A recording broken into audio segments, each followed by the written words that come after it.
Hi, I'm JD Lifshitz, and I'm here to talk about the 1955 film Marty, Delbert Mann's masterpiece, that is actually probably most famous for being a centerpiece of the film Quiz Show, which is maybe how a lot of people know it. But this movie is fantastic. It is one of my favorite post-World War II optimist pictures, which I think is something we can use a lot of today. I look at this and William Wyler's 1945 Best Years of Our Lives as kind of the two best examples of this, kind of sweet, yet unafraid dramas that came in the aftermath of the grand 20th century tragedy.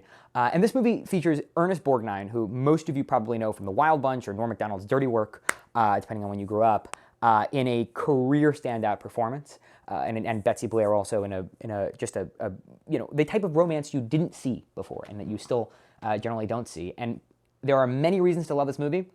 But one of maybe the most compelling is the fact that the producer does the introduction in the trailer to the movie. Now, granted, he's also talent, but it's something that I'm still trying to use as precedent, and so far to no avail. But let's check it out and talk more about Marty. Hello, I'm Burt Lancaster, back visiting my old hometown, New York City. Okay, here we go. This is the Look at that sweet producer action. It's Burt Lancaster. He's not in the picture, as he's probably telling you right now. But he did produce it.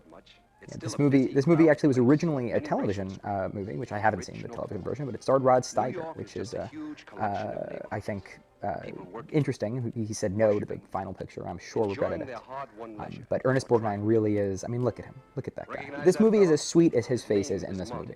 I mean, I kind of grew up knowing Ernest Borgnine as kind of a grumpier, angrier, kind of Hollywood legend curmudgeon, but he's just so good in this movie and so vulnerable. And really, it deals with themes that you just don't, I mean, you barely see represented in dramatic romance movies today, let alone back then. And really, it doesn't feel maybe like what we think of when we think of Paddy Chayefsky, but it does have that that kind of satirical edge in full force. This scene is kind of problematic. Didn't remember it before I wanted to do this trailer. Probably hasn't aged as well.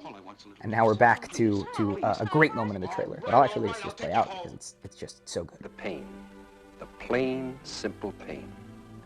No, Ma, I don't want to go to Stardust Ballroom because all that ever happened to me there was girls made me feel like I was a bug. I got feelings, I had enough pain. I'm gonna stay home tonight and watch the hit parade. You're gonna die without a son. Oh, I'll die without a son. Oh, Marty, put on the blue suit, huh? Blue suit, gray suit. I'm just a fat little man, a fat, ugly man. You not ugly. I'm ugly, I'm ugly, I'm ugly. Marty. Ma, leave me alone. Don't you love him? Do you see this?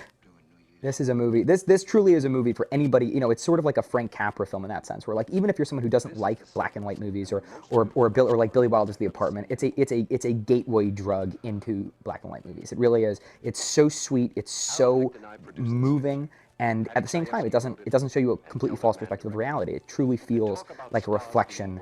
That it's just a great night at the movies for all ages, except for that one touchy-feely scene that. I don't know. I guess maybe if it's on HBO Max, they'll put an intro to warn you about. And he's smoking, so it'd be R-rated today. But other than that, it's really safe for kids. It's just a great night. Get some pizza, get some Coca-Cola, turn it up, invite some friends, and enjoy Marty, Delbert Mann's 1955 fantastic romance picture.